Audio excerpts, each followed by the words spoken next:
Hi everyone, welcome to the bare minimum education. तो आज हम डिस्कस करेंगे 5 अगस्त 2022 की द हिंदू और द इंडियन एक्सप्रेस का न्यूज़ एनालिसिस। लेकिन स्टार्ट करने से पहले मैं बस ये कहना चाहूँगी कि अगर आपने जस्ट नया नया ही मेरा चैनल डिस्कवर किया है and you haven't subscribed to my channel as of yet, please do that. अगर आपको ये एनालिसिस वीडियोस अच्छी लग रही हैं तो आप लाइक करिए और please comment if you can. और इन्हीं तरीकों से I would get to know that what I do is actually worth it and this initiative is actually of some real help to you. Please do these things and okay, let's get started. तो आज हम जो discussion start करेंगे वो पहले editorials, दोनों ही newspapers की editorials से स्टार्ट करेंगे। और मैं जानती हूँ कि फ्रीबीज का इशू ऑलमोस्ट हर दिन उठ रहा है, हर दिन एडिटोरियल्स छप रहे हैं, लेकिन आज का जो एडिटोरियल है वो बहुत ही नुआंस्ड और बहुत ही अच्छा इसलिए है क्योंकि इसके अंदर आपको पता चलेगा कि सुप्रीम कोर्ट कैसे जो आज डिसीजंस दे रही है, वर्डिक्ट्स दे रही है फ्रीबीज से रिलेटेड, वो उनकी एक पहली ही ली गई पोजीशन जो उन्होंने 2013 में ली थी उससे डिफरेंट है। आपको उस केस का नाम, उस केस के बारे में जानना बहुत ज़रूरी है, तो आज हम वो डिस्कस करेंगे। सेकेंडली, एक और जो एक्सप्लेन्ड सेक्शन में हम इंडियन एक्सप्रेस के डिस्कस करेंगे वो ये है कि राइट टू प्रिवेसी। आपको पता होगा डेटा प्रोटेक्शन बिल को विड्रॉ कर लिया गया है, तो what is right to privacy? Everyone knows के आर्टिकल 21 के अंडर आता है, बहुत कुछ मतलब सिंपल ऊपर ऊपर से पता है सबको। But then what is the promise of right to privacy? What are the 9 principles which define the right to privacy जो एपी शाह कमेटी ने दिए थे? बहुत कुछ। तो today's video is going to be a learn video for you and I can assure you that. तो आप please पूरी वीडियो देखिए, सुनिए और लेट्स गेट स्टार्टेड। तो पहला एडिटोरियल जो हम डिस्कस करेंगे वो है फ्रीबीज के ऊपर ही, सॉप और वेलफेयर डिबेट। यही सेम एक एडिटोरियल इंडियन एक्सप्रेस में भी आया है इसके ऊपर, तो हम दोनों ही डिस्कस करेंगे साथ में। अ जनरल कंसर्न ओवर, लेकिन हाँ, डिस्कस करने से पहले मैं आपको फटाफट से 3-4 पॉइंट्स ऐसे बताना चाहती हूँ कि पिछले 6-7 दिनों में फ्रीबीज का जो इशू है वो कैसे इवॉल्व हुआ है, किसने क्या क्या कहा है, कुछ फैक्ट्स एंड फिगर्स। ओके, तो सबसे पहले तो आपको ये पता होगा ये कंसर्न स्टार्ट कहाँ से हुआ इस बात पे कि ये इकोनॉमिक कंसर्न है। ये स्टार्ट हुआ जब हमारे प्राइम मिनिस्टर मोदी ने एक कैंपेन के दौरान, एक स्पीच के दौरान अपने बुंदेलखंड की शायद वो इनॉग्रेशन करने गए थे एक्सप्रेसवे की, तो उस दौरान उन्होंने कहा था कि जो रेवड़ी कल्चर है, मतलब ये जो freebies, free electricity, free water, हर चीज फ्री, ये रेवड़ी कल्चर जो है, इसे this is basically a trap for the youth और लोगों को इन मुद्दों पे वोट नहीं डालना चाहिए क्योंकि ये कहीं ना कहीं हमारे ही इकोनॉमिक डिजास्टर का रीजन बन सकता है। सेकेंड पॉइंट, अब ठीक है ये पीएम मोदी ने स्टार्ट किया, लेकिन उन्होंने क्यों बोलना स्टार्ट किया? अचानक से ऐसा क्या हो गया कि आरबीआई भी रिपोर्ट निकाल रही है, सब कुछ कह रहे हैं कि सारे अचानक से बोलने लग पड़े हैं कि ये जो प्रोमिस किए जाते हैं फ्रीबीज की, ये गलत है। क्योंकि श्रीलंकन क्राइसिस एक ऐसा लेसन सिखाता है हमें कि अगर आप ऐसे फ्रीबीज दोगे तो आपका जो हालत है ऐसी हो सकती है जो आज श्रीलंका के लोग भुगत रहे हैं। क्यों? क्योंकि जब गोताबाया राजपक्सा की वहां पे सरकार आई थी, तो फिर जब वो अपनी सरकार लाने के लिए वहां पे कैंपेनिंग करते थे, उन्होंने ऐसे बहुत सारे प्रोमिस किए कि हम लो टैक्सेस देंगे, हम आज तक किसी गवर्नमेंट ने इतने कम टैक्स नहीं रखे होंगे जो हम रखेंगे, हम ये फ्री देंगे, इस तरह के वेलफेयर मेजर्स करेंगे। और दे वर सो ग्रेट, राजापाक्सा वर सो ग्रेट कि उन्होंने इम्प्लीमेंट भी किए लो टैक्सेस, सबसे कम टैक्सेस उन्हीं के रजीम के अंडर थे। फिर वही इंसान, वही जो लोग जिन्होंने एक थम्पिंग मेजोरिटी के साथ राजापाक्सा गवर्नमेंट को इलेक्ट किया, आज वही लोग प्रोटेस्टर्स हैं, आज वही लोग परेशान हैं, वही लोग सड़कों पे हैं, उनके पास इलेक्ट्रिसिटी नहीं है, उनके पास खाना नहीं है, कुछ भी नहीं है। तो वही मोदी जी ने भी अपनी स्टेटमेंट में कहने की कोशिश की थी कि आज तो आप ल्योर हो जाओगे, अट्रैक्ट हो जाओगे इन फ्रीबीज के लिए, लेकिन कल को शायद आप ही इस तरह के इकोनॉमिक डिजास्टर के खिलाफ प्रोटेस्ट कर रहे होगे, सो बी अवेयर। फिर थर्ड स्टेटमेंट जो बहुत ही हमारे एक फेमस स्टेटमेंट, बहुत ही ओपनली जो हमारे 15th फाइनेंस कमीशन के चेयरमैन थे उन्होंने दी है, एनके सिंह जिनका नाम है। उन्होंने बहुत ही फेमसली ये कहा कि the freebie culture is actually a quick passport to fiscal disaster. तो ये फ्रीबी कल्चर, ये हमारा एक्सपेंडिचर बढ़ा देगा, वो भी वेस्टफुल एक्सपेंडिचर, हमारा रेवेन्यू कम आएगा क्योंकि टैक्सेस आप कम लेना शुरू कर दोगे, फिर आप फिजिकली एकदम डिजास्टरस सिचुएशन में आ जाओगे।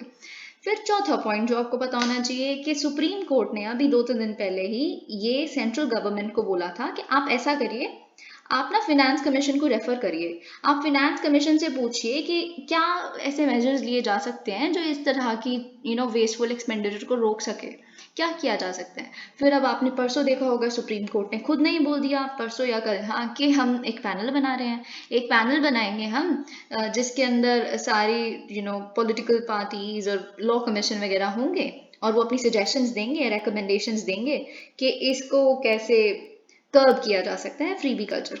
तो अब हम एडिटोरियल पढ़ते हैं।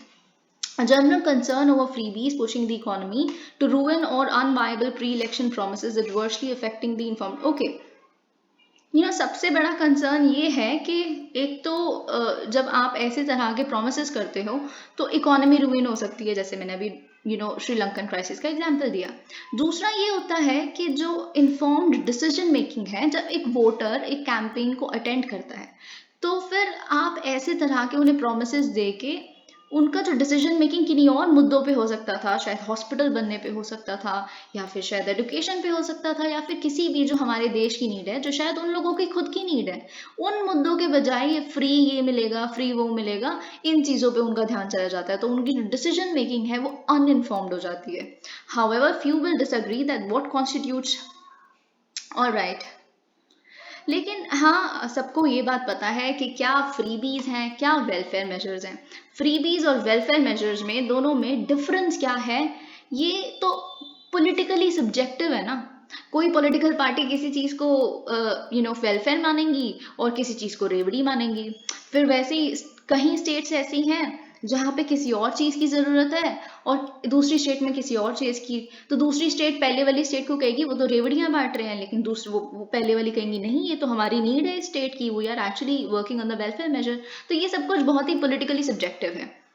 In this backdrop, the Supreme Court's decision to form a body of stakeholders to examine the issue raises the question whether the legislature. Okay, सबसे बड़ा क्वेश्चन अब देखिए क्या हुआ था कि जब chief justice of India N V Ramana जब ये केस दे रहे थे, ये वर्डिक्ट दे रहे थे, तो एक हमारे सीनियर एडवोकेट हैं कपिल सिब्बल जी, आपको पता होगा, is a former congressman as well.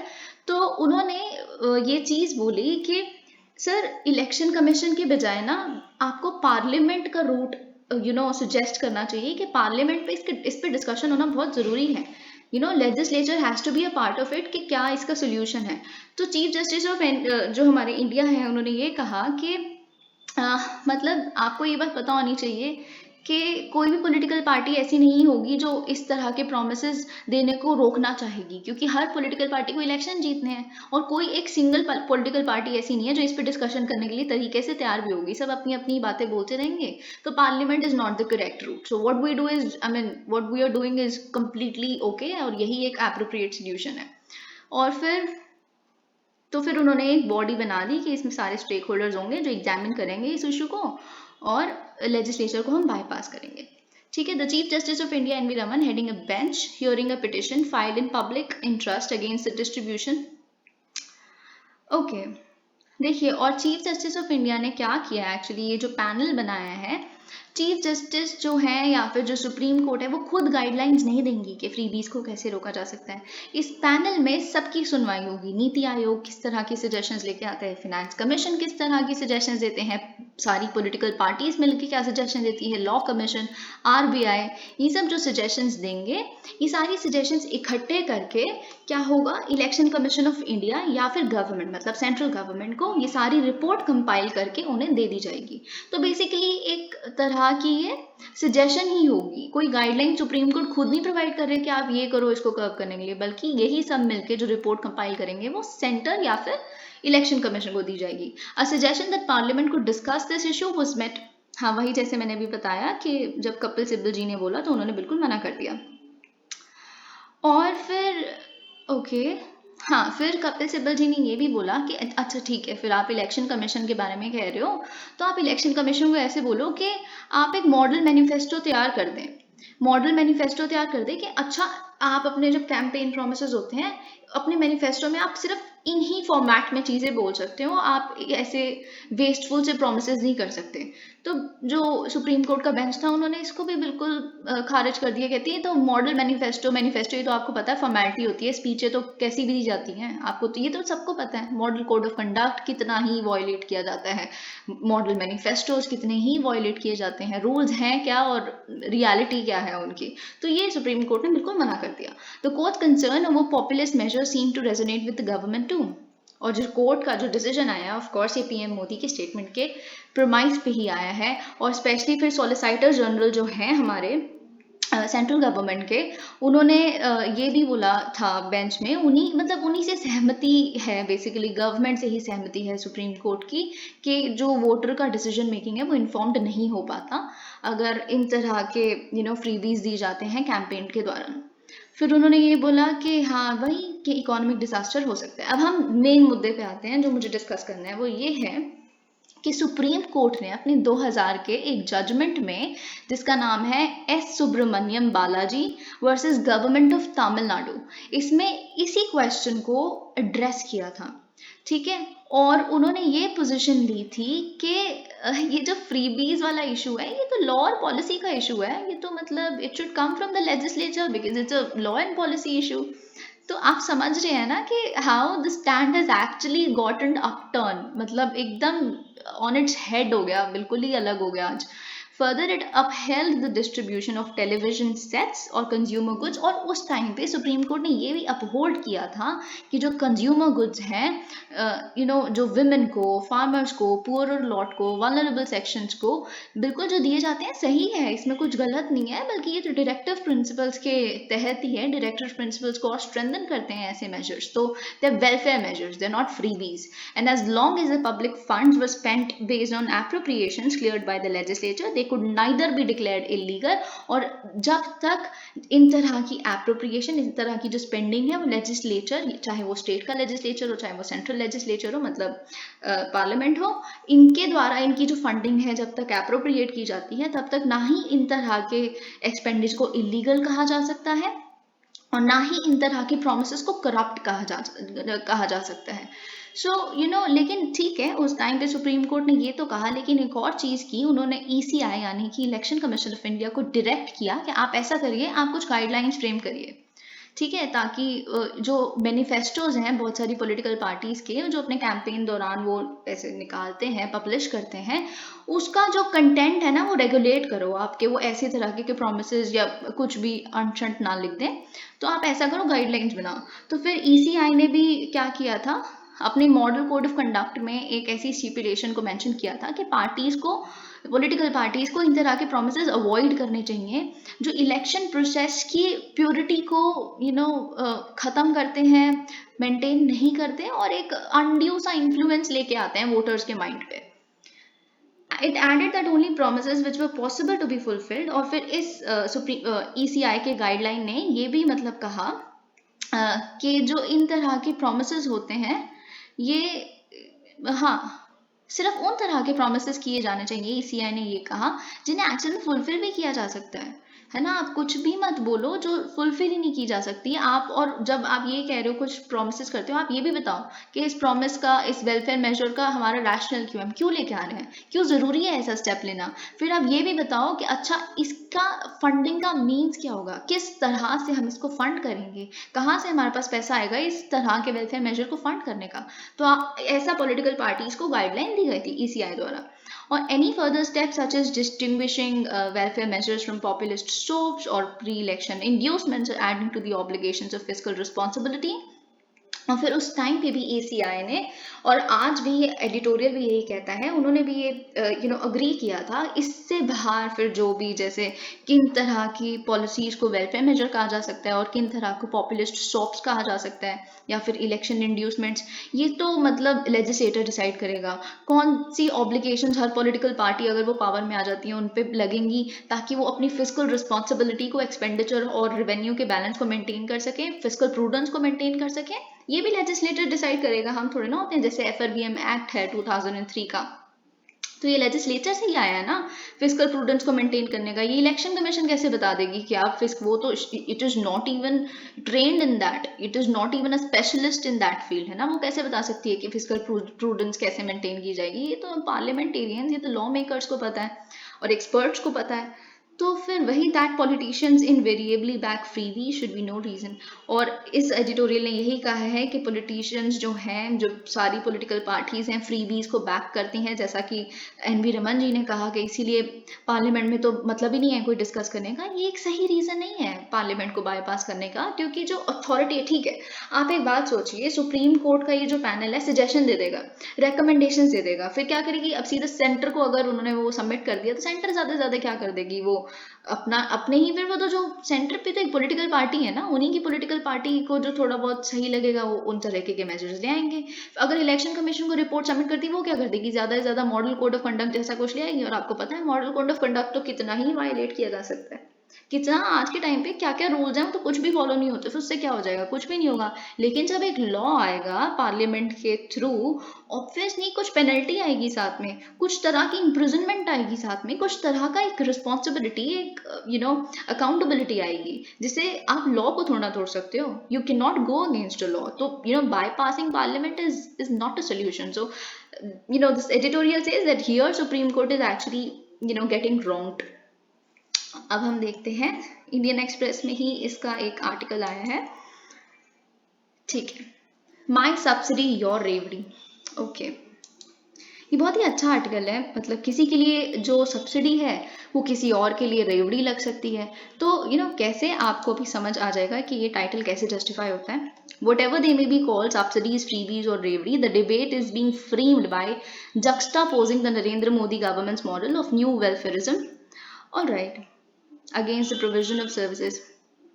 देखिए, आपको ना ये बात तो बिल्कुल पता चल जानी चाहिए अभी तक कि ये सब कुछ जो ये चल रहा है, जो ये जो बेसिकली जब ये फ्रीबीज पे आया तो मोदी जी ने कहा कि वेलफेयर होता है एक, जो हमारी गवर्नमेंट कर रही है, न्यू वेलफेयरिज्म मॉडल जो हम लेके आए हैं। हम क्या कर रहे हैं? हम पब्लिकली प्रोवाइड कर रहे हैं प्राइवेट गुड्स को, हम बहुत सारी चीजें कर रहे हैं। तो ये जो हम मेजर्स ले रहे हैं, जैसे प्रधानमंत्री गरीब कल्याण योजना, जैसे कि उदय या फिर उज्ज्वला स्कीम, ये सब कुछ जो है ये बिल्कुल सही है, ये है वेलफेयर, है ना। लेकिन जो आम आदमी पार्टी दिल्ली में कर रही है, फ्री इलेक्ट्रिसिटी, फ्री पानी, ये सब, ये है फ्रीबी, ये है revdi culture. So that's the premise, you must understand that.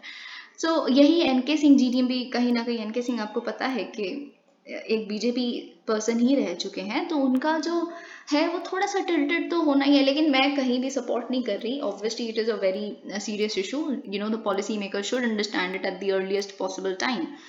All right, हम देखते हैं beyond the locking of political horns, however the prime ministers. Okay, देखिए, बिल्कुल उन्होंने ये एडिटोरियल भी ये कह रहा है, ठीक है, इसमें कुछ कुछ पॉलिटिकल वो इन्वॉल्व है, लेकिन जो प्राइम मिनिस्टर की वार्निंग है वो बिल्कुल सही है। इन तरह की जो फिस्कली प्रोफिलगेट पॉलिसीज हैं ये सही नहीं है, इनका इलेक्टोरल कंसर्न भी है, इकोनॉमिक कंसर्न भी है, क्योंकि ये वेस्टफुल स्पेंडिंग होती है। It couldn't have come at a more opportune moment the fiscal situation at the central. और ये बिल्कुल इससे सही मौका नहीं हो सकता था इस इशू के उठने का, क्योंकि ना ही सेंटर की फिस्कल स्टेट सही है, ना ही स्टेट लेवल पे।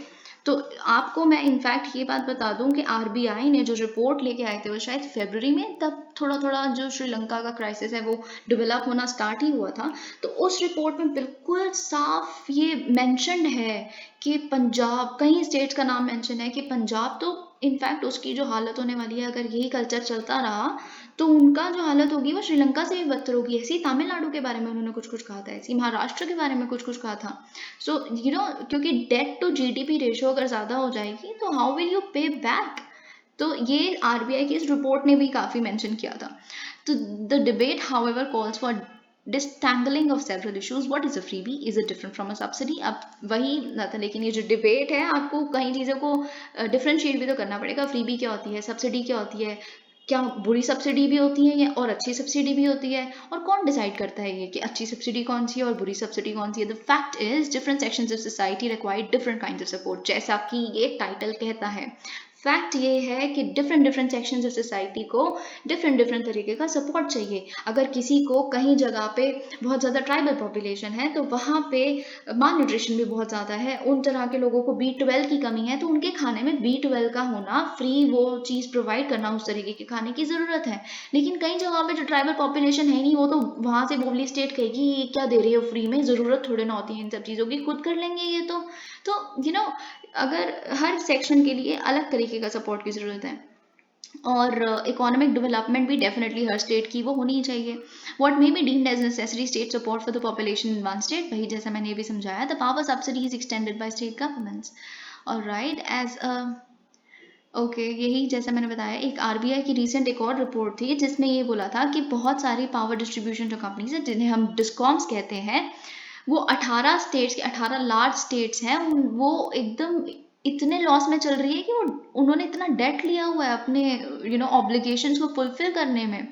और जैसे आप देख सकते हैं, अगर वो उनके डेट को उतारेंगे, तो अगर गवर्नमेंट उनके डेट को उतारने में उनकी सहायता करेंगे, तो उस हर गवर्नमेंट को, अराउंड स्टेट गवर्नमेंट्स को टोटल में इनको पड़ेगा ₹4.3 लाख करोड़, या फिर 2.3% of their combined gross state domestic product. आप देखिए कितना, अगर आप ये फ्री में, जैसे उदय स्कीम अगर आप देख लें, या फिर स्टेट गवर्नमेंट्स जो अपने तहत पे उन्होंने कहा है कि हम डिस्कॉम्स का ये जो उनके ऊपर सिर पे आया हुआ है इतना डेट बर्डन, ये हटा देंगे, उनको उनका लोन माफ कर देंगे, फार्म वेवर्स होते हैं, बड़ा कुछ होता है, फिर सबके लोन माफ करते रहे या ये सब करते रहे, और सब तो फिर आप खुद लोन के उसमें आ जाओगे, आप खुद देख सकते हो।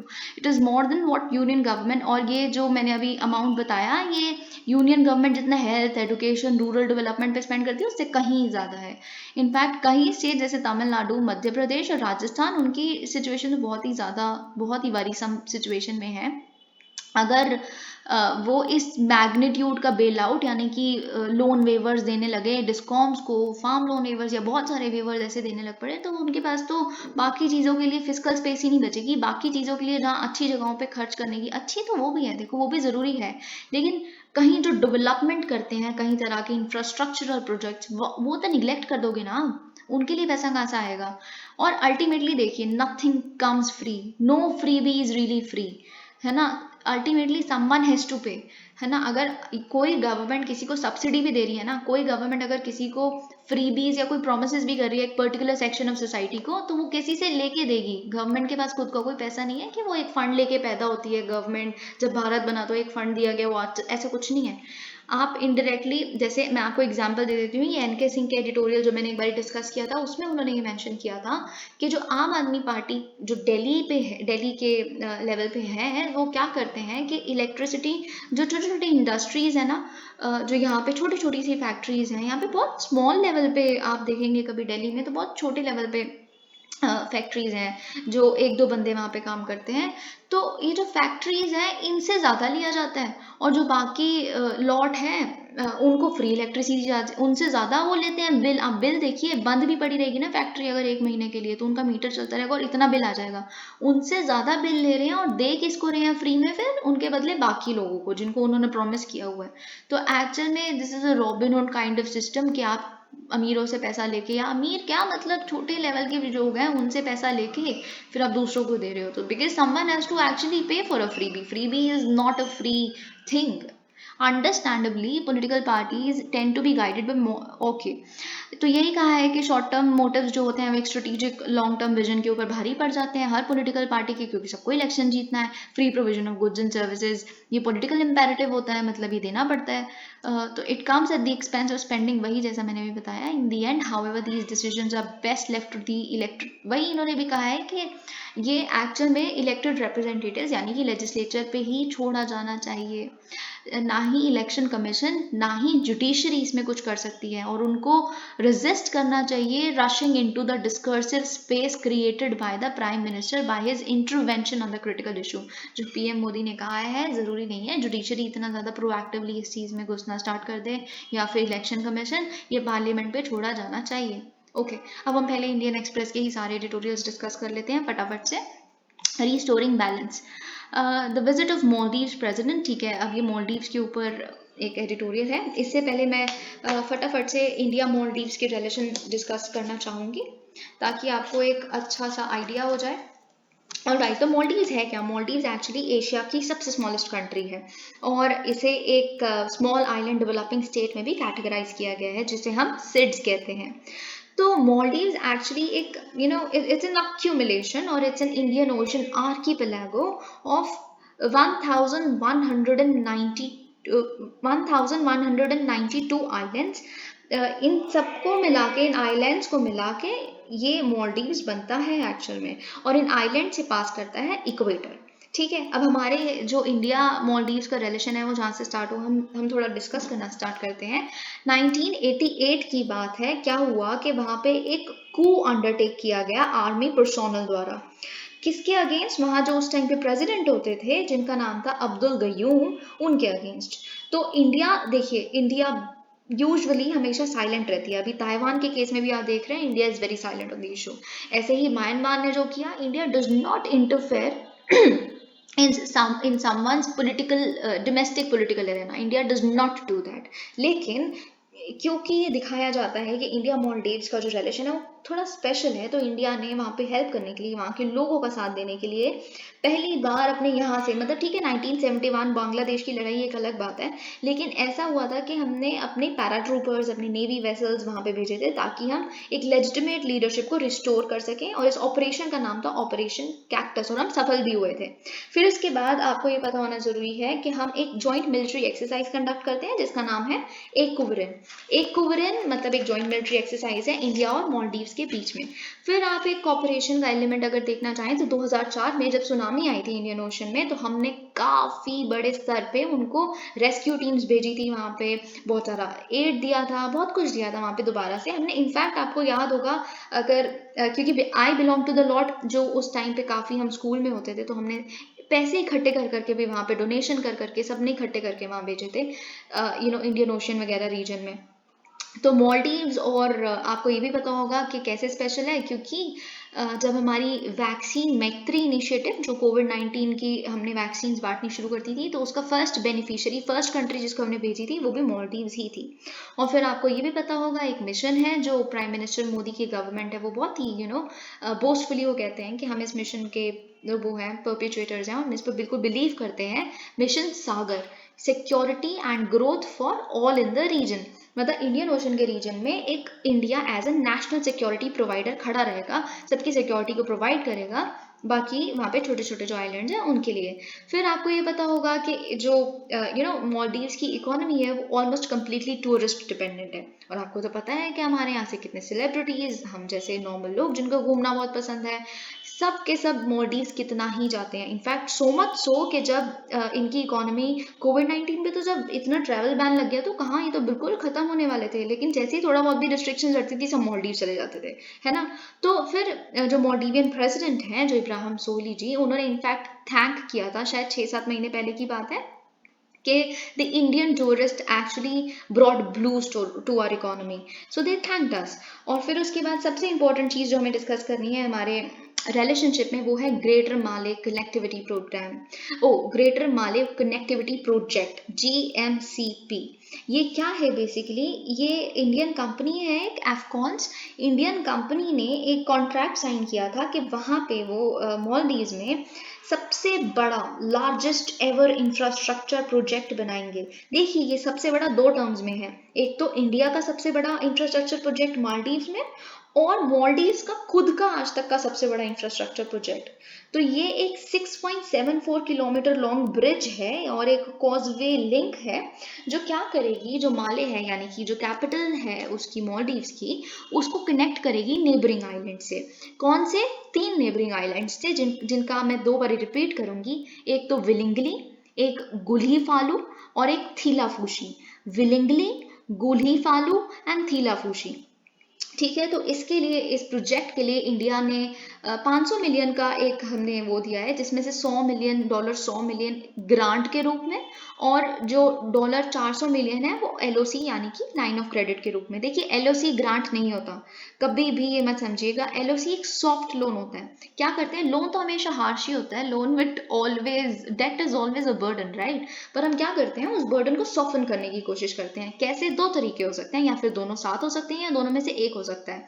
कि हम क्या करते हैं कि हम या तो इंटरेस्ट रेट बिल्कुल ही एकदम नेग्लिजिबल कर देते हैं कि ठीक है आप इतना इंटरेस्ट रेट दे दीजिएगा हमें, ठीक है। या तो फिर हम क्या करते हैं, हम टाइम पीरियड बढ़ा देते हैं वापस करने का, रिटर्निंग का जो टाइम पीरियड है वो बढ़ा देते हैं। ठीक है, आप 35-50 साल में हमें वापस कर देना। तो 35-50 साल तो बहुत होते हैं, तब तक तो इनकी इकॉनमी कितनी बढ़ जाएगी, कितना वापस कर देगी। तो जैसे आप अगर देखेंगे, इंडिया को भी लाइन ऑफ क्रेडिट मिला हुआ है जापान द्वारा, किसके केस में, बुलेट ट्रेन के केस में। तो हमें जो मिला हुआ है वो आई थिंक 0.01% की इंटरेस्ट रेट पे, which is almost nothing, right. और फिर हमें तो दोनों ही मिला है, हमें टाइम पीरियड भी ज़्यादा मिला हुआ है, शायद 35 साल या 50 साल हमें अराउंड मिला हुआ है। तो फिर एक और चीज़ जो हमें जाननी बहुत ज़रूरी है, हाँ, अब सिर्फ यही तीन आइलैंड से कनेक्ट क्यों करना है ग्रेटर माले कनेक्टिविटी प्रोजेक्ट में? क्योंकि जो मालदीव्स में ट्रांसपोर्ट एक बहुत बड़ा चैलेंज है। क्यों चैलेंज है? क्योंकि वो जो मानसून है ना, वो बड़े जो सीज है वहाँ के, उनको रफ बना देता है। अगर आप निकले फॉर एग्जांपल अपनी बोट या फेरीज के द्वारा, जो लोग वहाँ पे ट्रेवल करना पड़ता है उन लोगों को, तो फिर वो फंस जाते हैं कभी कभी। कई लोग तो कभी वापस ही नहीं आ पाते, इतना मतलब रफ वेदर होता है वहाँ का मानसून के दौरान। तो इसीलिए एक देखिए थोड़ा सा कॉन्फ्लिक्ट ऑफ इंटरेस्ट भी है इंडिया का इन्हीं आइलैंड से कनेक्ट करने का। क्यों? क्योंकि जो गुली फालू है ना, वहाँ पे इंडिया ऑलरेडी एक अपना पोर्ट बिल्ड कर चुका है अपनी LOC के द्वारा, मतलब लाइन ऑफ क्रेडिट हमने एक दिया हुआ था, तो हम ऑलरेडी एक पोर्ट बिल्ड कर चुके हैं। फिर दूसरा ये है कि जो गुली फालू है एक स्ट्रेटेजिक लोकेशन है मालदीव्स के लिए, क्योंकि वहाँ का जो मैन्युफैक्चरिंग सेटअप है, वेयर हाउसिंग फैसिलिटीज़ हैं, या फिर जो इंडस्ट्रियल लॉट है वो वहाँ पे है सारा गुली फालू में। फिर थीला फूशी क्यों? थीला फूशी एक लैंडफिल है बेसिकली। सो फिर ये लैंडफिल 1990 से अभी तक जितना भी माले में, जो खुद में एक टूरिस्ट वो है, सिटी है, वहाँ पे जितना भी कूड़ा तो ऑब्वियसली इकट्ठा होता है, तो फिर जितना भी गार्बेज होता है वो कलेक्ट करके थीला फूशी में भेजा जाता है। तो ये एक लैंडफिल है, तो इनसे भी कनेक्टिविटी की बहुत ज़रूरत है। तो बस यही, तो अब हम क्या करते हैं, अब हम डिस्कस कर लेते हैं एडिटोरियल फटाफट से। The visit of the Maldives President Ibrahim Soli to Delhi gave both sides the opportunity to reiterate the importance of bilateral relationship. देखिए अब इब्राहिम सोली जी आए हुए हैं 4 दिन की विजिट के लिए, तो दोनों ही साइड को एक मौका मिल गया दिखाने के लिए कि हमारी बायलेटरल रिलेशनशिप हम दोनों के लिए कितनी इंपॉर्टेंट है। अगर हम इंडिया की बात करें तो इंडिया, जैसे कि मैंने बताया अभी, कि हमेशा मालदीव्स की हेल्प करने के लिए सबसे पहला रिस्पॉन्डर रहा है। चाहे आप उनके कू के दौरान हमने देखा, चाहे वैक्सीन के इनिशिएटिव के दौरान। लेकिन अगर हम देखें तो इंडिया ने मदद तो हमेशा की है, 1988 से आप देख रहे हैं, लेकिन हमेशा ऐसा हुआ है कि जो मालदीव्स में जो प्रेसिडेंट रहा है ना, जो गवर्नमेंट रही है, उसकी प्रॉक्सिमिटी बीजिंग के प्रति बहुत ज़्यादा हो जाती है। जैसे अगर हम इनसे पहले देखें, जो अब्दुल्ला यमीन थे, जो इनसे सोली जी से पहले प्रेसिडेंट होते थे, वो काफ़ी ज़्यादा इंक्लाइंड थे बीजिंग के प्रति। तो लेकिन जो सोली प्रेसिडेंसी है, जो ये प्रेसिडेंट हैं, इन्होंने काफ़ी क्रूशल स्टेप्स निभाए हैं हमारे रिलेशन को रिस्टोर करने में, स्ट्रेटेजिक लेवल पे, डिफेंस लेवल पे, बहुत सारे लेवल्स पे, क्योंकि ये एक इंडिया फर्स्ट पॉलिसी को फॉलो करते हैं। अगर हम मालदीव्स की बात करें कि ये रियलाइजेशन बहुत ही सही टाइम पे आई है और बहुत ही सही भी आई है, स्पेशली श्रीलंका का क्राइसिस देखने के बाद, तो उनको पता चल गया है कि that China's large pockets are a trap best avoided. जो चाइना इतना डेट ट्रैप पॉलिसी, अरे आप हमसे पैसे ले लो, आपको लोन भरना है, आप हमसे एक और लोन ले लो, लोन ही भरने के लिए, ये जो है ना, ये इतनी बड़ी पॉकेट जो चाइना दिखाता है कि हमारे पास तो बहुत पैसा है, हम आपको फंड करेंगे, हम यहाँ प्रोजेक्ट्स बनाएंगे, हम लीज पे लेंगे, हम टोटा वगैरह जो श्रीलंका के साथ उन्होंने किया, ये एक टाइम पे ऐसी क्राइसिस में हमें डाल सकता है। मालदीव्स को ये रियलाइज हो गया है। Over the last 4 years, okay, India has provided financial assistance, जैसा कि अब मैंने अभी डिस्कस किया कि हमने बहुत सारे फाइनेंशियल असिस्टेंस दिए। यहाँ पे भी ग्रेटर माले $500 मिलियन प्रोजेक्ट के बारे में बात की है। और डिफेंस और सिक्योरिटी कोऑपरेशन भी हम दोनों कंट्रीज के बीच में बहुत ही ऊंचे स्तर पे जा चुका है। हमने इनफैक्ट बहुत सारे, आपको पता होगा कि बहुत सारे वहाँ पे ऐसे चार्टर्स गिफ्ट किए हुए हैं, एक्चुअली हमने कुछ एयरक्राफ्ट ग्रांट में दिए हुए हैं, तो ये उनके लिए काफ़ी अच्छा है। फिर अगर हम देखेंगे कि जो एक 3 नेशंस का कॉन्क्लेव है, कोलंबो सिक्योरिटी कॉन्क्लेव, उसमें भी हम बहुत ही क्लोजर लेवल पे आ चुके हैं।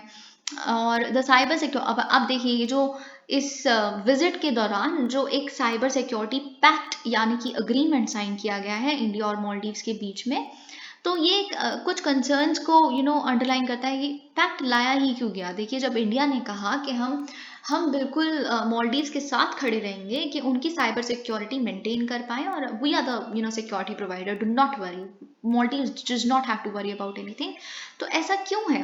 देखिए, कुछ कुछ चैलेंजेस हैं इंडिया और मालदीव्स के रिलेशन में। जैसे चैलेंजेस क्या क्या हैं कि वहाँ पे रेडिकलाइजेशन बहुत ज़्यादा हो रहा है। ठीक है, रेडिकलाइजेशन कैसा हो रहा है कि वहाँ के मैं आपको एग्जांपल देती हूँ कैसे। ओके, जैसे मालदीव्स केम फेस टू फेस विद जो जब वहाँ पे क्या हुआ 2014 में, आपको एग्जांपल देती हूँ रेडिकलाइजेशन की, क्योंकि वहाँ के जो मुस्लिम लॉट हैं, काफ़ी जो यूथ है उनको जो आईएसआईएस जैसे जो ऑर्गेनाइजेशन है वो काफ़ी काफ़ी ल्योर कर लेते हैं और वो ज्वाइन भी करने लगे हैं। जैसा कि हमने 2014 में देखा कि 300 वहाँ के सिटीजन्स ने आईएसआईएस को ज्वाइन कर लिया।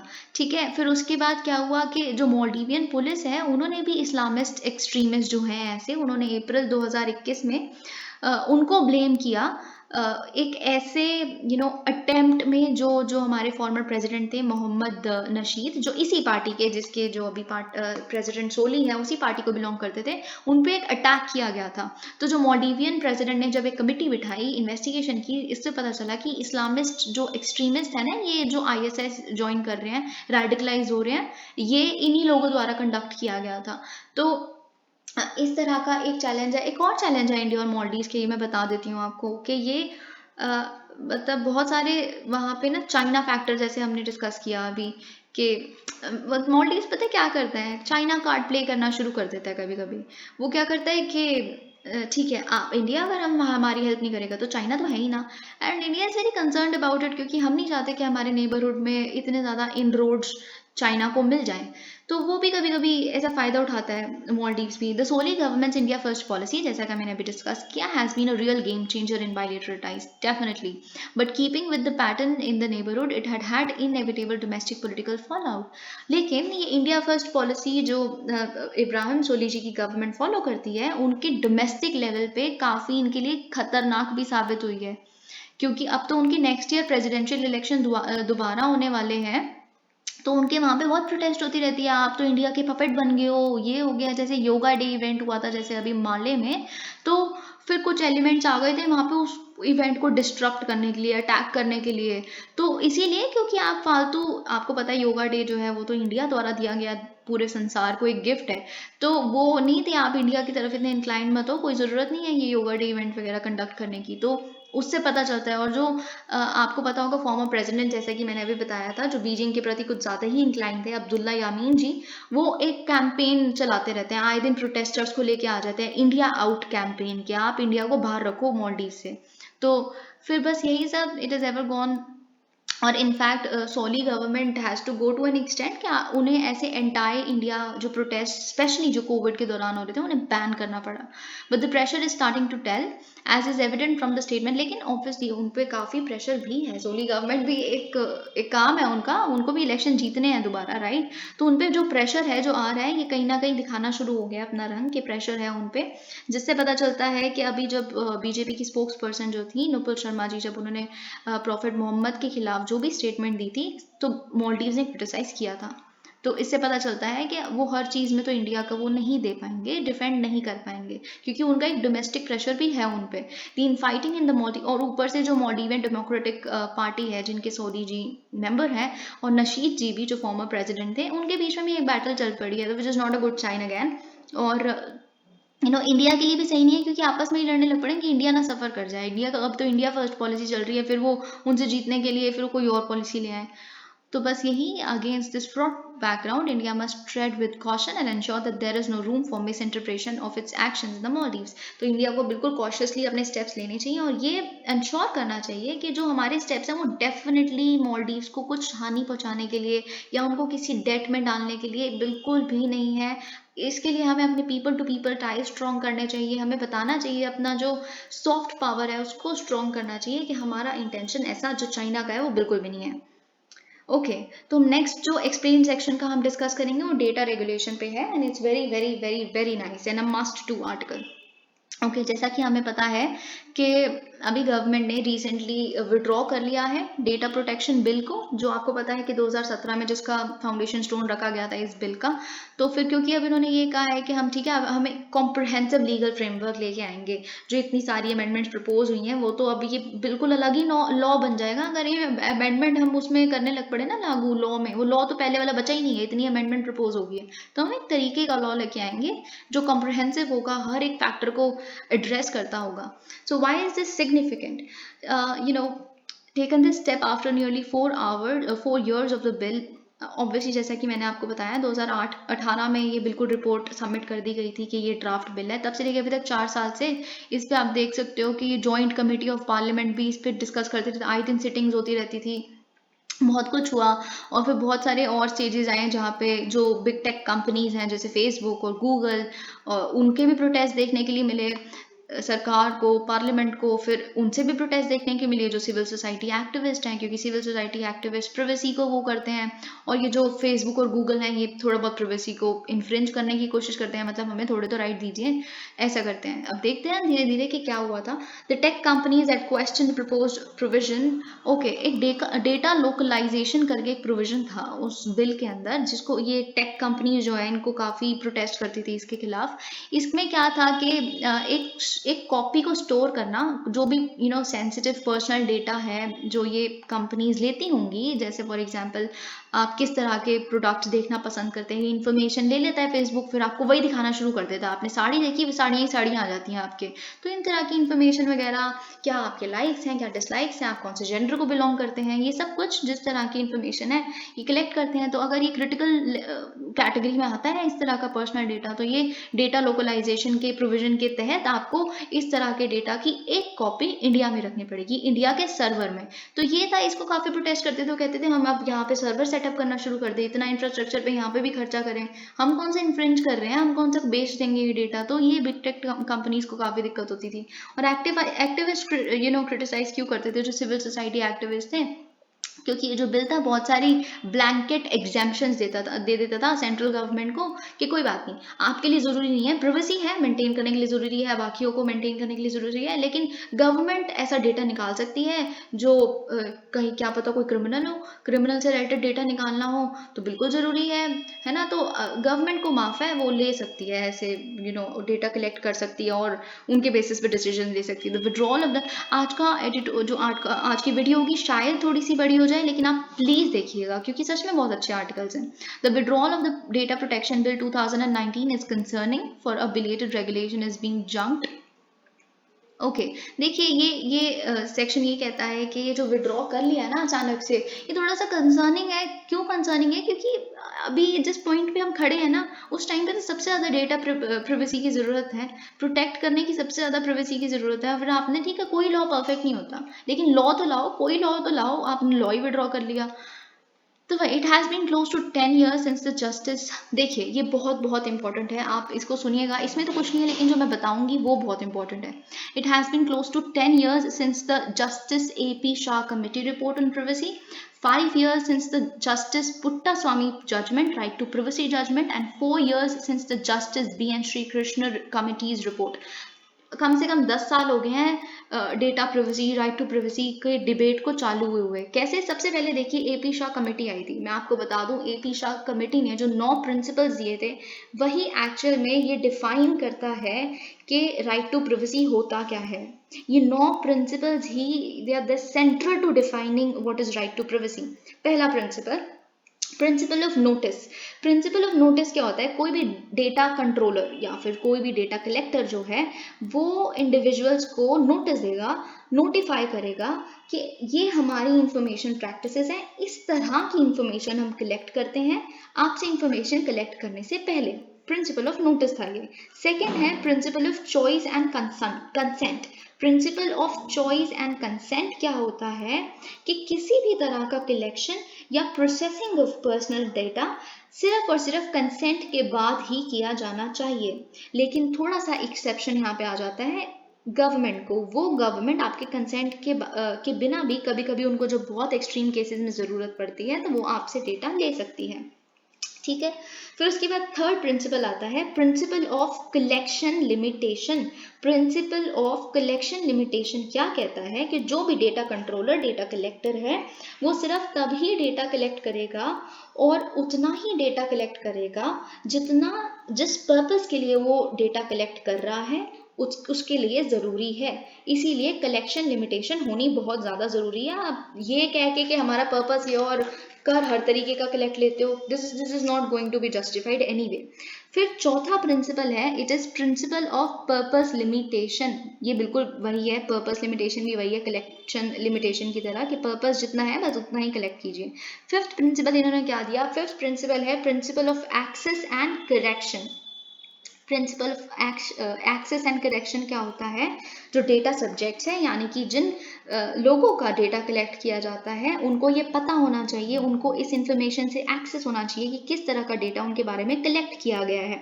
उन्हें ये भी राइट होना चाहिए, ये they should be able to seek corrections. अगर बाय चांस उन्होंने बर्थ डेट गलत दे दी तो वो कह सकते हैं अथॉरिटी को, अच्छा ये बर्थ डेट आप चेंज कर दीजिए, करेक्शन की ज़रूरत है। अगर बाय चांस वो चाहते हैं कि इस तरह का डेटा उनके बारे में ना रखा जाए तो वो डिलीशन ऑफ डेटा के लिए भी मांग कर सकते हैं। फिर क्या, जो सिक्स्थ प्रिंसिपल है principle of disclosure of information. Principle of disclosure of information क्या कहता है, जो डेटा सब्जेक्ट है उसको राइट टू प्रिवेसी है इन केस उनकी जो पर्सनल इंफॉर्मेशन है किसी थर्ड पार्टी के साथ शेयर की जाए। मतलब डिस्क्लोजर ऑफ इंफॉर्मेशन मतलब अगर जिसने आपका डेटा कलेक्ट किया है, जिस अथॉरिटी ने, अगर वो किसी और के साथ आपका डेटा शेयर करता है, किसी और गवर्नमेंट के साथ, किसी और कंट्री के साथ, तो आपको ये पता बिल्कुल होना चाहिए, आपको डिस्क्लोज किया जाना चाहिए कि आपका कंटेंट कहीं और भी शेयर होगा। अगर बाई चांस आप मना कर देते हो तो आपकी वो राइट टू प्राइवेसी की मांग सुनी जाएगी, आपका डेटा शेयर नहीं होगा। फिर सेवंथ प्रिंसिपल क्या है, सेवंथ प्रिंसिपल है प्रिंसिपल ऑफ सिक्योरिटी, के जो डेटा आपका लिया जा रहा है, कलेक्ट किया जाएगा, उनको प्रोटेक्ट भी किया जाएगा सिक्योरिटी स्टैंडर्ड्स के तहत। फिर उसके बाद एट्थ प्रिंसिपल क्या है, एट्थ प्रिंसिपल है प्रिंसिपल ऑफ ओपननेस। ये बहुत इंपॉर्टेंट है, ये जो नाम सजेस्ट कर रहा है वैसा नहीं है, आप समझिए ओपननेस का मतलब क्या है यहाँ पे। तो प्रिंसिपल ऑफ ओपननेस का मतलब है कि जो भी डेटा कंट्रोलर है या डेटा कलेक्टर है, उसको पब्लिक को ये बताना पड़ेगा कि हम क्या प्रैक्टिसेस फॉलो करते हैं, क्या प्रोसीजर्स फॉलो करते हैं, क्या सिस्टम फॉलो करते हैं जो नेशनल प्रिवेसी पॉलिसीज़ हैं उनको कंप्लाई करने के लिए, क्या हमने मैकेनिज्म सेटअप किया हुआ है खुद के पास। फिर आता है last principle, principle of accountability. Principle of accountability का मतलब कि जो डेटा कंट्रोलर है वो बिल्कुल अकाउंटेबल होना चाहिए, बिल्कुल उसे कंप्लाई करना है ऊपर 8 प्रिंसिपल्स जो स्टेट किए गए हैं उनसे। ओके, अब यहाँ पे एक और चीज़ है, जस्टिस पुट्टा स्वामी कमेटी की जो थी जजमेंट थी, तो ये 2017 में पुट्टा स्वामी जजमेंट आई थी, जो राइट टू प्रिवेसी जजमेंट भी कहा जाता है। तो उन्होंने ये डिक्लेयर किया था कि राइट टू प्रिवेसी एक फंडामेंटल राइट है, किसके तहत, आर्टिकल 21 जो राइट टू लाइफ है उसके तहत। ठीक है, तो ये सब कुछ डेटा प्रिवेसी जो ये डेटा प्रोटेक्शन बिल आया, ये पुट्टा स्वामी जजमेंट के ही कहने पे आया था। Okay, now why has the bill been withdrawn. Okay, data protection law has been work since 2018, जैसे कि मैंने बताया। Right, okay okay, the bill has also been to compliance initiative. देखिए, बहुत सारे रीजंस हैं इसको विड्रॉ करने के। सबसे पहले तो जैसा कि मैंने आपको बताया कि बहुत ही डिटेल में इसको डिस्कस किया गया जॉइंट पार्लियामेंट्री कमेटी द्वारा। तो उन्होंने इस दौरान, इस डेलिब्रेशन के पीरियड दौरान 81 अमेंडमेंट्स तो प्रपोज कर दी। 81 अमेंडमेंट्स का मतलब समझ रहे हो आप, और 12 रिकमेंडेशंस भी। अब इससे अच्छा तो एक नया लॉ ने बना दे, और ऊपर से इट इज़ वेरी डिफ़िकल्ट है ना, एक टाइम लेगा इन तरह की रिकमेंडेशंस पे काम करना, कंपाइल करना, ये सब है ना। तो एक नया लीगल फ्रेमवर्क लाया जाएगा और ये सब। और एक और चीज़, कई लोग कहते हैं कि बिल को इसीलिए भी विड्रॉ किया गया क्योंकि जो छोटे छोटे स्टार्टअप्स हैं जो स्टार्ट हो रहे हैं उनके लिए तो बड़ा डिफिकल्ट हो जाएगा। 36 तरह की चीज़ें उनको आंसर करनी पड़ेगी गवर्नमेंट को, उन बेचारों को तो कुछ पता भी नहीं होता। So it becomes very compliance intensive for the startups. तो इसलिए थोड़ा सा उनको कंप्लायंस इतना इंटेंसिव ना बनाया जाए, इसलिए एक नया बिल लाया जाएगा। What has been the journey of the draft bill like? देखिए, जो जस्टिस श्री कृष्ण कमेटी थी जो 2017 में सेटअप की गई थी, वो इसीलिए सेटअप की गई थी क्योंकि जस्टिस पुट्टास्वामी जजमेंट आई थी, ठीक है। फिर उसके बाद जुलाई 2018 में क्या हुआ, उन्होंने एक ड्राफ्ट बिल को सबमिट किया ministry of electronics and IT के पास, ठीक है। फिर उसके बाद क्या हुआ, ये दिसंबर 2019 में क्या हुआ, इस बिल को रेफर किया गया जॉइंट पार्लियामेंट्री कमेटी को। इसको बीजेपी की मीनाक्षी लेखी जो होती थी एमपी, उनके द्वारा हेड किया जाता था उस टाइम पे। फिर उसके बाद क्लॉज बाय क्लॉज एनालिसिस होना स्टार्ट हुआ, फिर उन्होंने एक्सटेंशन मांगी कि हमें थोड़ा और टाइम लगेगा ये एनालिसिस करने में। फिर उनको सितंबर 2020 से मार्च 2021 तक का एक्सटेंशन दिया गया। फिर एक नए उसके चेयरपर्सन आए कमेटी के, इस जॉइंट पार्लियामेंट्री कमेटी के, जो थे एमपी चौधरी, पीपी चौधरी जी, जो बीजेपी की एमपी थे। फिर एक और एक्सटेंशन दिया गया। फिर उसके बाद क्या हुआ, दिसंबर 2021 में फिर फाइनली टेबल किया गया पार्लियामेंट में।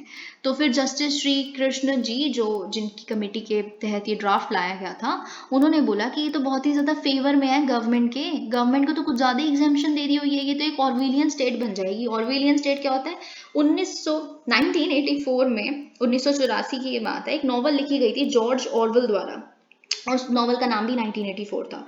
तो उसमें मतलब एक तरह की सोसाइटी की बात हुई थी जिसमें जो गवर्नमेंट है वो हर इंसान की लाइफ के बारे में सब कुछ जानना चाहती है। तो उसमें क्या होता था, एक नेबर बताता था दूसरे वाला नेबर क्या कर रहा है, neighbour started reporting about the other neighbours. तो उस तरह की स्टेट बन जाएगी ये। तो ये जिस तरह का गवर्नमेंट तो फिर सब कुछ जानना चाहती है हर इंसान के बारे में, कौन कहाँ जा रहा है, क्या खा रहा है। तो ये बहुत ज़्यादा फेवर में है गवर्नमेंट के, ऐसा जस्टिस श्री कृष्णा जी ने कहा। फिर क्या हुआ, जेसीपी ने क्या रेकमेंड किया था, जेसीपी मतलब कि जॉइंट पार्लियामेंट्री कमेटी ने क्या क्या रिकमेंडेशंस दी थी, जैसा कि मैंने अभी बताया। All right, thereby changing the mandate of the, उन्होंने क्या किया पता है, ये जब आया था ना, ये डेटा पर्सनल डेटा प्रोटेक्शन के लिए आया था, है ना। Privacy is about personal data protection, right. What is privacy all about? तो जब ये जजमेंट के बाद आया, पुट्टास्वामी जजमेंट के बाद, तो जो इसका प्रमाइस होना चाहिए था वो पर्सनल डेटा प्रोटेक्शन होना चाहिए था। लेकिन धीरे धीरे नॉन पर्सनल डेटा प्रोटेक्शन भी इसके एंगल्फ में आ गया। जब जेसीपी ने डिस्कस करना स्टार्ट किया तो फिर ये एक ब्रॉडर डेटा प्रोटेक्शन के बारे में बन गया, और लॉ का मैंडेट ही चेंज हो गया। मतलब आप समझ रहे हो, जिस चीज़ के लिए, जिस पर्पस के लिए जेसीपी आई थी साथ में, वो एक ब्रॉड पर्सपेक्टिव ले लिया उन्होंने खुद के ऊपर। और देखिए, नॉन पर्सनल डेटा क्या होता है, any set of data that does not contain personally identifiable information. मतलब जैसे अगर आपने किसी वीडियो पर लाइक कर दिया, ठीक है, आप समझ रहे हो ना, कितने बंदों ने लाइक किया, ये आपका पर्सनल डेटा थोड़ा है, आप तो बस एक आंकड़े की तरह हो ना जिन्होंने लाइक किया। एक नॉन पर्सनल डेटा है, लेकिन आप किस एज को बिलोंग करते हो, किस जेंडर को बिलोंग करते हो, या फिर आपका बायोलॉजिकल ओरिएंटेशन वगैरह, ये सब क्या फिर आपकी पर्सनल इन्फॉर्मेशन हो जाती है, ठीक है। तो द जेसीपीज रिपोर्ट ऑल्सो रिकमेंडेड, हाँ, तो जेसीपी की जो रिपोर्ट थी उन्होंने ये भी रेकमेंड किया था कि जो सोशल मीडिया कंपनीज हैं, वो अगर बाय चांस इंटरमीडियरीज की तरह एक्ट नहीं करी। देखिए, इंटरमीडियरी क्या होता है, फेसबुक थोड़े ना न्यूज़पेपर छापता है, नहीं ना, लेकिन उस पर अगर कोई न्यूज़पेपर का कोई आर्टिकल या एडिटोरियल लिख देता है, अपना अपना कोई एक आइडिया लिख देता है कोई भी एक बड़ा जर्नलिस्ट, तो फेसबुक थोड़ा ना छाप रहा है उसको, वो थोड़ा ना बताएगा क्या कंटेंट सही है क्या नहीं है, उसको क्या लेना देना, वो तो एक इंटरमीडियरी की तरह, एक मीडियम की तरह, माध्यम की तरह काम कर रहा है। तो लेकिन बाई चांस अगर सोशल मीडिया कोई कंपनी ऐसी है जो एक इंटरमीडियरी की तरह काम नहीं करी और खुद के आर्टिकल्स ऐसे ही छोटे लेवल पे भी अगर कंटेंट पब्लिश कर रही है, तो उसका जो कंटेंट है वो it has to be liable for the content they host. मतलब किस तरह का कंटेंट है उससे भी उनकी आंसरेबिलिटी बिल्कुल लेनी चाहिए कि सही तरीके का कंटेंट वो डाले, ये सब भी था। So what could the revamp bill look like? अब ठीक है, जो नया बिल आएगा वो किस तरह का होगा, है ना। देखिए, एक सीनियर ऑफिशियल ने ये कहा है कि जो डेटा लोकलाइजेशन का जो प्रोविजन था उस पे क्या कहा है उन्होंने, गवर्नमेंट कंसिडर कर रही है, गवर्नमेंट सोच रही है कि ये डेटा लोकलाइजेशन वाले प्रोविजन को इस डेटा प्रोटेक्शन बिल की जगह इंफॉर्मेशन टेक्नोलॉजी एक्ट जो है 2000 वाला, उसमें इसका कोई प्रोविजन ऐड कर दिया जाए कि जो बॉर्डर डेटा फ्लो है वो सिर्फ और सिर्फ ट्रस्टेड ज्योग्राफीज में मतलब आप शेयर कर सकते हो। ट्रस्टेड ज्योग्राफीज क्या होंगी, ऐसी कंट्रीज जो हमारे फ्रेंड्स हैं, जैसे भूटान, है ना। लेकिन हम अनट्रस्टेड कंट्री क्या होगी, जैसे कि पाकिस्तान, है ना। इन तरह की कंट्री से शेयर ना करके, ठीक है, ट्रस्टेड ज्योग्राफीज होंगी, तो ऐसा करके कुछ इन्फॉर्मेशन टेक्नोलॉजी एक्ट में ही ऐड कर देंगे हम।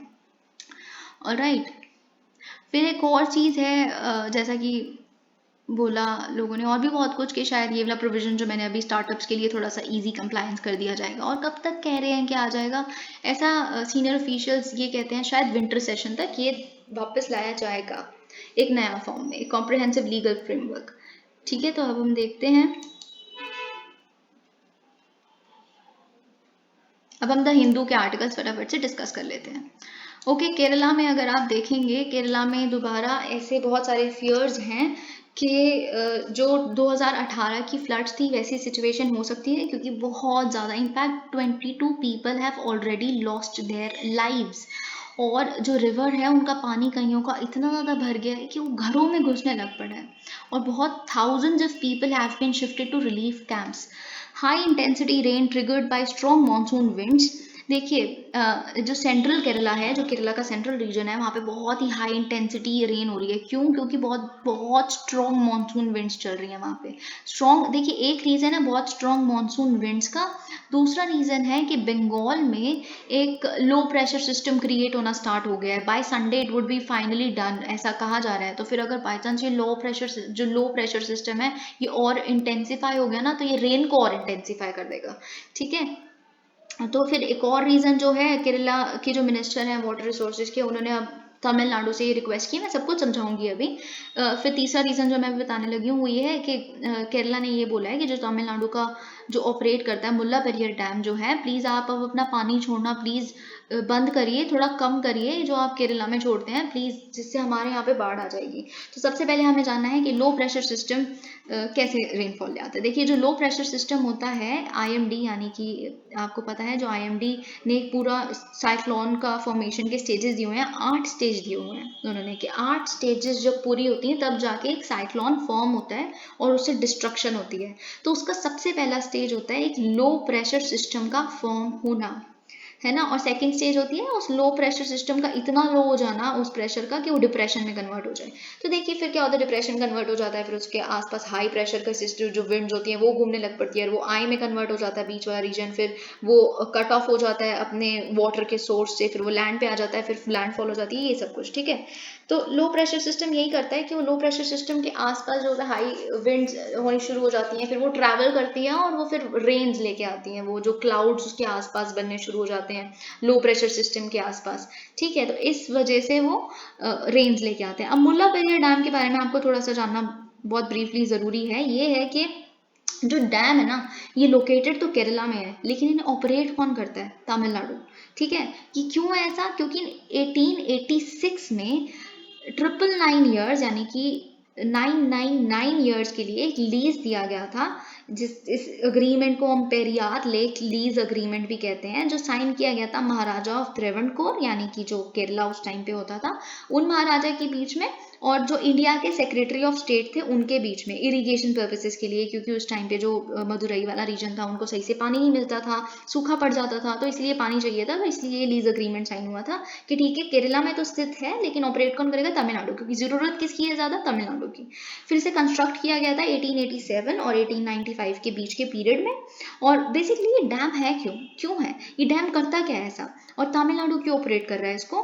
क्योंकि ये क्या करता है ना, जो अगर तो ये अपने यूजुअल फ्लो ले, ये जो रिवर का पानी है ये अपने यूजुअल फ्लो के हिसाब से चले ना, तो वो अरेबियन सी, यानी कि जो केरला के इस तरफ पड़ता है लेफ्ट हैंड साइड पे, मतलब अगर हम देखें मैप में तो अरेबियन सी में गिरेगा। लेकिन अभी क्या करता है ये डैम, क्या करता है उसके फ्लो को ही रीडायरेक्ट कर देता है, वो बे ऑफ बंगाल की तरफ ले जाता है। अब बे ऑफ बंगाल की तरफ अगर उसका फ्लो हो गया तो फिर बे ऑफ बंगाल की तरफ जाते हुए रास्ते में तो तमिलनाडु होता है ना, केरला के तमिलनाडु रास्ते में, है ना। तो फिर वो तमिलनाडु का जो मदुरई का एरिड रीजन है मद्रास प्रेसिडेंसी में, उसको पानी देता है ताकि वहाँ के लोगों को सेफ ड्रिंकिंग वाटर मिले या फिर अपनी इरिगेशन पर्पज के लिए पानी मिले। और ये जो लोकेटेड है ये dam, it is located on the confluence of the Mullaiyar and Periyar rivers in Kerala's Idukki district. Alright, ठीक है, अब हम ये नेक्स्ट आर्टिकल देखते हैं।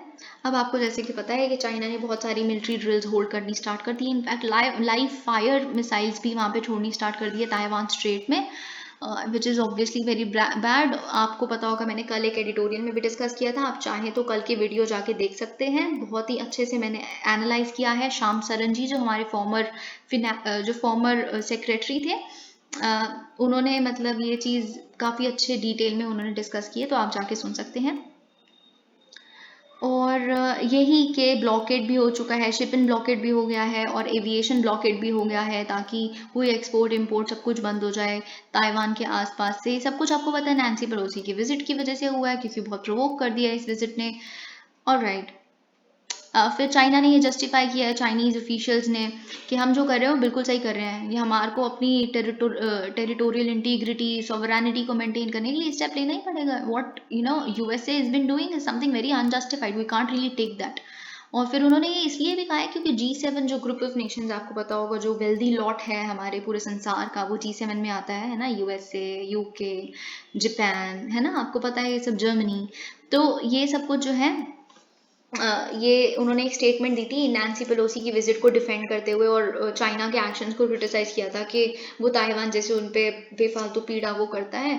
तो फिर उन्होंने कहा था, चाइना ने फिर रिस्पॉन्स में क्या किया है, चाइना ने रिस्पॉन्स में ये कहा है कि ये जो G7 नेशंस है ना, ये खुद को बहुत समझते हैं, वो समझते हैं कि अभी भी 120 साल पुरानी वाली दुनिया चल रही है, कि चाइना 120 साल पुराने वाला है, 1900 के टाइम वाला, जो इनकी इंपीरियलिस्ट टेंडेंसीज हैं, जो इस टाइम पे ये सारे जो पावर्स हैं ना, अगर आप देखेंगे उसमें इंपीरियलिस्ट ही होते थे, स्पेशली ब्रिटेन वगैरह, ये लोग जो उस टाइम पे, चाइना भी तो एक वही थी ना, चाइना भी तो एक गुलामी होती थी, चाइना पे भी तो कितने अटैक्स हुए हैं इंडिया के जैसे ही। तो जो 1900 वाला चाइना नहीं बचा, इन्होंने ये कहा, अगर ये वेल्दी लॉट जो हमारे संसार का समझता है कि वो चाइना को ह्यूमिलिएट कर देंगे दोबारा, China is not going to take that. Alright, अब हम देखते हैं नेक्स्ट। ठीक है, तो न्यू दिल्ली ने एक स्टडीड साइलेंस मेंटेन की है ताइवान के क्राइसिस में। कैसे, हम ये देख लेते हैं। New Delhi chose to maintain a studied silence on the unfolding situation, omitting any mention of it। देखिए, जो हमारे एक्सटर्नल अफेयर्स मिनिस्टर हैं एस जयशंकर जी, वो आसियान समिट के लिए गए हुए हैं फिनोम पेन में। आसियान आपको पता है, association of south east Asian Nations, तो उसकी साइड लाइन्स पे मिलते हैं, बहुत सारे मिनिस्टर्स आपस में स्टेटमेंट्स देते हैं, मीडिया कॉन्फ्रेंस रखते हैं। तो उस पर इन्होंने कुछ भी नहीं कहा है कोई ताइवान का। बहुत ही सोचा समझा ये साइलेंस है, ये एक लाउड साइलेंस है, आप लाउडली साइलेंट हो और ये बता रहे हो कि हम चुप रहना ही सही समझेंगे, हम इस कंट्रोवर्सी में इन्वॉल्व नहीं होना चाहते। Not given that India unlike other countries in the region. और ऊपर से आपको ये भी बता दें कि ठीक है, उन्होंने साइलेंस तो लिया है, लेकिन उन्होंने, जबकि हम एक वन चाइना पॉलिसी को रेकग्नाइज करते हैं, लेकिन हमने तभी भी 2010 से लेके अभी तक वन चाइना पॉलिसी का मेंशन नहीं किया है। वही जयशंकर जी ने भी फॉलो किया है, वही वाला ट्रेंड, हमने मेंशन नहीं किया है कि हम वन चाइना पॉलिसी, यानी कि हम तिब्बत, हांगकांग और ताइवान इनको चाइना का पार्ट मानते हैं, ऐसी स्टेटमेंट हमने नहीं दी है कोई भी, जबकि आसियान स्टेट्स ने सारे सबने मिलके दी है। ऑलराइट, यहाँ पे इनफैक्ट जो हमारे फॉरेन मिनिस्टर हैं, एक्सटर्नल अफेयर्स मिनिस्टर हैं, वो यूएस के सेक्रेटरी ऑफ स्टेट यानी कि एंटनी ब्लिंकन से भी मिले हैं। बहुत सारे फॉरेन मिनिस्टर्स ऑस्ट्रेलिया के, श्रीलंका के, वियतनाम के, इनसे भी मिले हैं। और बहुत सारी अच्छी बातों पे, काफ़ी प्रोडक्टिव टॉक्स हुई हैं बहुत सारे टॉपिक्स पे, जैसे Indo Pacific, अनक्लॉज, connectivity, covid, terrorism, cyber security, Ukraine and Myanmar की वो जनता के जो स्टेप्स हैं उस पर भी। लेकिन ताइवान का कोई हमने मेंशन नहीं किया। ठीक है, वाइल इंडिया, देखिए अब मैं आपको बताती हूँ कि हमारी वन चाइना पॉलिसी से क्या वो है, हमारा ताल्लुक क्या है। हमने, इंडिया ने 1949 से लेकर अभी तक एक वन चाइना पॉलिसी को फॉलो किया है, कि हम जो PRC हैं, जो रिपब्लिक ऑफ चाइना की जो गवर्नमेंट है, हम सिर्फ उन्हें रिकॉग्नाइज करते हैं जो बीजिंग में है, लेकिन हम कल्चरल टाइज और ऐसे ट्रेड टाइज थोड़े बहुत हमने ताइवान के साथ नॉन ऑफिशियल लेवल पे मेंटेन किए हुआ है। ठीक है, लेकिन न्यू दिल्ली ने क्या किया, अपनी ऑफिशियल स्टेटमेंट्स में, जॉइंट डेक्लरेशंस में ये पॉलिसी को, वन चाइना पॉलिसी को मेंशन करना छोड़ दिया। क्यों छोड़ दिया, अभी हम डिस्कस करेंगे। According to officials at the time, the government had taken the decision, government ये डिसीजन ना मेंशन करने का इसलिए लिया था क्योंकि चाइना ने क्या करना शुरू कर दिया था, अरुणाचल प्रदेश को चाइनीज टेरिटरी बोलना शुरू कर दिया। फिर अरुणाचल के जो बहुत सारे टाउन्स हैं, उनको पता नहीं मैंडरिन में, अपनी जो वहाँ की लैंग्वेज है चाइनीज की, उसमें पता नहीं कौन कौन से नाम देने शुरू कर दिए, बड़ा कुछ ऐसा करना शुरू कर दिया जो हमें बिल्कुल बर्दाश्त नहीं था। फिर 2010 में जो प्राइम मिनिस्टर मनमोहन सिंह जी थे, उनमें और प्रेसिडेंट हू जिनताओ में एक ब्राजीलिया, यानी कि वहाँ पे एक मीटिंग हुई जब, तो बेल्जियम वगैरह की। और तो फिर उन्होंने ये बोला कि उन्होंने रेफर नहीं किया वन चाइना प्रिंसिपल को। क्यों? ऐसे ऑफिशियल्स जो उनके साथ गए थे उन्होंने ये बोला, इसके पीछे रीज़न ये था कि जब हमारी सेंसिटिविटीज़ को चाइना अकाउंट में नहीं रखता तो हम वन चाइना पॉलिसी को बार बार क्यों रिएटरेट करें। और इनफैक्ट हमने कहीं ना कहीं ये कन्वे कर दिया कि अगर वन चाइना पॉलिसी चाइना चाहता है कि हम मेंशन करें, ओपनली स्टेट करें कि हम मानते हैं, तो वन इंडिया प्रिंसिपल को भी तो आप रिकग्नाइज करो। अरुणाचल हमारा है, जम्मू कश्मीर ये जिनजियांग वगैरह के साथ वाला साइचिन का रीजन है वो हमारा है। वन इंडिया प्रिंसिपल कहाँ गया? वन चाइना पॉलिसी क्यों बोलना हम शुरू करते रहे बार बार। और फिर सुषमा स्वराज जी जो हमारी एक्सटर्नल अफेयर्स मिनिस्टर थी 2014 में जो बनी थी, उन्होंने भी इस डिसीजन को जो मनमोहन सिंह जी ने लिया था उसको फॉलो किया। फिर उसके बाद यही सेम चीज़ जबकि सारी कंट्रीज ने, बांग्लादेश ने, श्रीलंका ने, पाकिस्तान ने, सब ने मिलकर ये कमिट किया वन चाइना पॉलिसी को फॉलो करते हैं, लेकिन इंडिया ने इस पर इनको ज्वाइन नहीं किया। ओके अब देखिए जो चीफ जस्टिस ऑफ इंडिया है, आपको पता है चीफ जस्टिस ऑफ इंडिया कौन अपॉइंट करता है? प्रेसिडेंट अपॉइंट करते हैं। प्रेसिडेंट अपॉइंट करते हैं, लेकिन जो रिकमेंडेशन होती है वो आउटगोइंग सीजीआई से भी ली जाती है। जो सीजीआई रिटायर होने वाले हैं उनकी रिकमेंडेशन ली जाती है और हमेशा वही बनते हैं जो वो रेकमेंड करते हैं, ठीक है। तो इस केस में हम आपको बता दें कि चीफ जस्टिस जो एन वी रमन जी हैं वो रिटायर होने वाले हैं अगस्त 26 को 2022।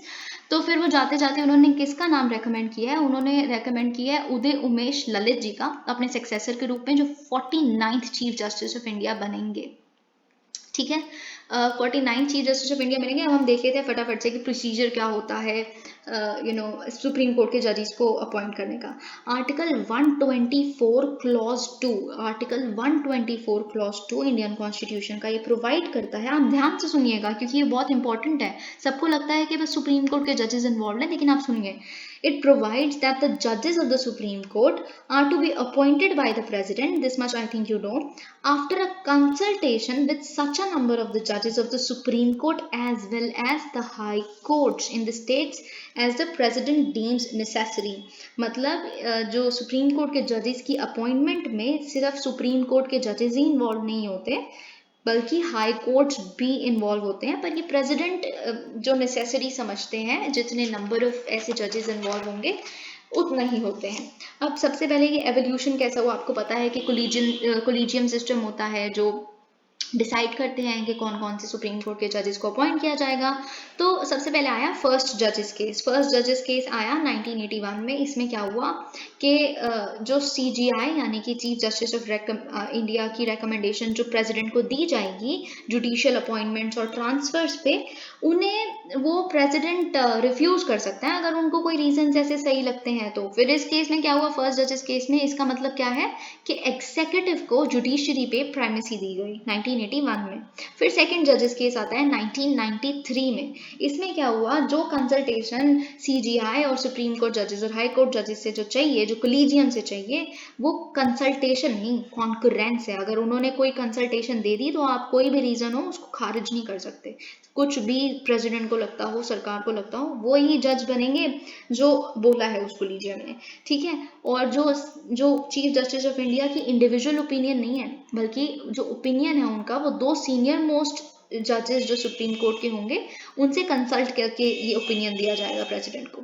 फिर आता है थर्ड जजेस केस जो 1998 में आया। अब इसमें जो कोलिजियम सिस्टम है वो बताया गया 2 सीनियर मोस्ट जजेस नहीं, कोलिजियम एक 5 मेंबर बॉडी होगी जिसमें चीफ जस्टिस ऑफ इंडिया होंगे और साथ में 4 सीनियर मोस्ट सुप्रीम कोर्ट जजेस होंगे, ठीक है। अब हम देख लेते हैं राज्यसभा ने पास किया है फैमिली कोर्ट्स बिल को, फैमिली कोर्ट्स अमेंडमेंट बिल को। तो इस बिल ने क्या वैलिडेट किया है कि जो हिमाचल प्रदेश और नागालैंड में जितने भी फैमिली कोर्ट्स हैं उनको हम ऑथराइज करते हैं, उनको लीगली वैलिडेट करते हैं कि वो जो वहाँ पे फैमिली कोर्ट्स हुए रेट्रोस्पेक्टिव इफेक्ट, मतलब 2019 में भी हुए हैं, जो एक्ट आ रहा है उससे पहले वाले सालों में भी हुए हैं, तो हम उनको वैलिड करके जो अभी तक उन्होंने डिसीजंस दिए हैं वो बिल्कुल सही हैं। जो भी डिसीजंस दिए गए हैं उनको लागू किया जाएगा। It is a word of authority और वो बिल्कुल ही ऑथराइज्ड है उन डिसीजंस को देने के लिए, चाहे ये फैमिली कोर्ट पहले की स्थिति क्यों ना हो। अब हिमाचल प्रदेश और नागालैंड की ही बात क्यों हो रही है, देखिए जब ये फैमिली कोर्ट एक्ट लाया गया था, मैं भी डिस्कस करूंगी, तब ये जो हिल स्टेट्स हैं, ये जो हिमाचल प्रदेश और नागालैंड, इधर फैमिली कोर्ट्स को नहीं लाया जाएगा ऐसा इन्होंने बोला था उस एक्ट ने, क्योंकि इनके जो रूल्स है ना हिल स्टेट्स में, जो सिस्टम मैकेनिज्म चलता है मैरिज का, फैमिली का, डिस्प्यूट्स का, वो अलग होता है। वो एक अलग जैसे मैट्रीलिनियल होता है कई जगहों पे, है ना, नागालैंड के भी कई कई जगहों पे मैट्रीलिनियल मैरिज का पैटर्न फॉलो करता है। तो इसीलिए जो हमारी गवर्नमेंट थी वो it resisted to frame laws on these states. तो अभी तक at present there are 715 family courts in the country, और जिनके पास 11 लाख पेंडिंग केसेस अभी पड़े हैं। तो फिर बिल क्या करेगा कि ये इंश्योर करेगा कि हर डिस्ट्रिक्ट में एक फैमिली कोर्ट तो होगा ही। इससे फिर speedy disposal of the cases हो जाएगा और ये सब। ठीक है, अब देखिए, the bill clears the family courts established in Himachal Pradesh with effect from February 15, 2019। Himachal Pradesh में 2019 से जितने भी फैमिली कोर्ट्स हैं वो बिल्कुल वैलिडेटेड हैं, और नागालैंड में जो सितंबर 12, 2008 के बाद से जितने भी फैमिली कोर्ट्स हैं वो बिल्कुल सही हैं, जो उन्होंने ऑर्डर्स दिए गए हैं वो भी फॉलो होंगे। तो family courts act was brought in 1984। इसे क्यों एनैक्ट किया गया था? क्योंकि फैमिली कोर्ट्स बनाए जाएंगे जो conciliation, speedy settlement of disputes, marriage और फैमिली अफेयर्स से रिलेटेड इनको एनहांस करेगा। तो जज कौन होता है फैमिली कोर्ट्स में? स्टेट गवर्नमेंट डिसाइड करती है with the concurrence of the high court. High court से सहमति के साथ हाई कोर्ट की एक जज या एक से भी ज़्यादा जज हो सकते हैं जो फैमिली कोर्ट केसेस को वो करते हैं, सुनते हैं। ठीक है, तो हम नेक्स्ट देखते हैं। ओके, ताइवान के बाद अब जो नैन्सी पेलोसी हैं वो साउथ कोरिया में गई हैं अपनी विजिट करने के लिए। साउथ कोरिया में उन्होंने कहा है कि जो 1950 to 53 की जो कोरियन वॉर थी, तब से लेके हमारा रिश्ता चला आ रहा है। आपको पता है जो कोरियन वॉर हुई थी उसके अंदर क्या हुआ था, जो South Korea is actually a gift of USA to the world, क्योंकि नॉर्थ कोरिया और साउथ कोरिया दो थे। जो नॉर्थ कोरिया वाला था वो यूएसएसआर ने सपोर्ट किया था और ये सब वगैरह, जो चाइना वाला लॉट था, और जो इनको सपोर्ट किया था साउथ कोरिया, जिन्होंने बोला था 2 पार्ट में डिवाइड होगा, साउथ कोरिया ही एक्चुअल कोरिया है, ये यूएसए ने उस टाइम पे किया था। तो फिर तब से इन्होंने काफ़ी कहा कि हमारी एक अच्छी बायलैटरल वो है, you are an ally to us and stuff like that. और अभी भी 28,500 अमेरिकन ट्रूप्स हैं जो वहाँ पे डिप्लॉयड है, क्योंकि ये किसकी न्यूक्लियर अम्ब्रेला और किसकी कॉन्वेंशनल आर्म्स अम्ब्रेला के अंदर आता है? साउथ कोरिया, यूएसए की। ठीक है, अब बिलावल जो है वो कौन है? पाकिस्तान के फॉरेन मिनिस्टर हैं। ये चिट्टागोंग यानी कि बांग्लादेश में रुके हैं। बांग्लादेश में इनका रुकना एक थोड़ा सा, इन्होंने मैसेज दिया है कि मैं अपने यहाँ के जितने भी लोग हैं उनके अच्छी हेल्थ का विश करता हूँ। ये जाते समय जा कहीं और रहे थे तो बीच में रुके हैं वहाँ के एयरपोर्ट पे। ये इंपॉर्टेंट इसलिए है क्योंकि बांग्लादेश और Pakistan are not in good terms with each other. Bangladesh क्योंकि ईस्ट पाकिस्तान था, लेकिन आज देखिए कि उनकी इकोनॉमी डॉलर 100 बिलियन ज़्यादा है, 100 बिलियन ज़्यादा डॉलर पाकिस्तान से। It is flourishing, it is a developing economy now, and Pakistan has got a lot to learn, but Pakistan has been very speculative and very not happy with the nation, क्योंकि उन्होंने लड़ाई लड़के अलग हुए थे। तो but क्योंकि they're coming on good terms with each other, so that's why this article is important.